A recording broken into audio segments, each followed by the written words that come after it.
একটি দিন আসবে যেদিন সূর্য থাকবে একেবারে মাথার উপর, ঘাম মানুষকে ডুবিয়ে দিবে। সেই ভয়ার্ত দিন, যেদিন কেউ কাউকে চিনবে না। কিয়ামতের সেই দিন সবাই কাঁপতে থাকবে থরথর করে।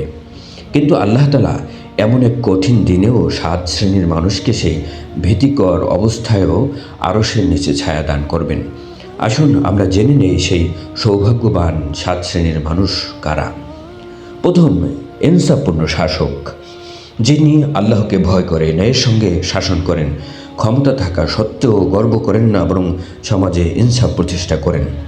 2, সেই যুবক যে তার যৌবন আল্লাহর ইবাদতে কাটিয়েছে। যৌবন মানেই উচ্ছলতা, কিন্তু কেউ যদি সেই সময়টুকু আল্লাহর ইবাদতে কাটায়, সে কতই না সৌভাগ্যবান। 3 নম্বর, সেই ব্যক্তি যার অন্তর মসজিদের সাথে ঝুলন্ত থাকে। সে শুধু নামাজ পড়তেই মসজিদে যায় না, বরং মসজিদ থেকেই তার হৃদয়ের প্রশান্তি খোঁজে। 4, ওই 2 ব্যক্তি যারা পরস্পর আল্লাহর জন্যই তারা একে অপরকে ভালোবাসে। তাদের সম্পর্ক শুধুমাত্র দুনিয়াবি নয়, বরং তারা একত্রিত হয় একমাত্র আল্লাহ তাআলার জন্য এবং বিচ্ছিন্নও হয় আল্লাহ তাআলার জন্য।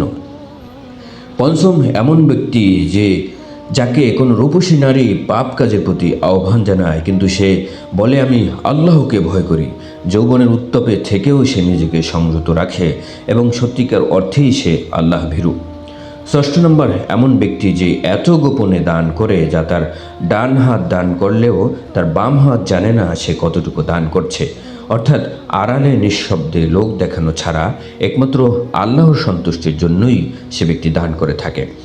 7 নম্বর, যে ব্যক্তি একাকী নীরবে নির্ভীতে আল্লাহকে স্মরণ করে। আর যখন সে আল্লাহকে স্মরণ করে, তখন তার 2 চোখ দিয়ে বয়ে যায় অশ্রুধারা। কেউ দেখছে না, কেউ শুনছে না, অথচ তার চোখে অশ্রু একমাত্র শুধুমাত্র আল্লাহ তাআলার ভয়ে। এই 7 জন তারা সেই দিনেও থাকবে নিরাপদ, যেদিন কোনো ছায়া থাকবে না, থাকবে শুধুমাত্র আল্লাহ তাআলার আরশের ছায়া। আসুন আমরা নিজেরা অন্তত একটি শ্রেণীর অন্তর্ভুক্ত হওয়ার চেষ্টা করি। আল্লাহ আমাদেরকে সেই সৌভাগ্য দান করুন, আমিন। ভিডিওটি ভালো লাগলে একটি লাইক দিন, ইসলাম প্রচারে সহায়তা করতে শেয়ার করুন এবং এমন আরও ইসলামিক ভিডিও পেতে চ্যানেলটি সাবস্ক্রাইব করুন। আসসালামু আলাইকুম ওয়া রাহমাতুল্লাহ।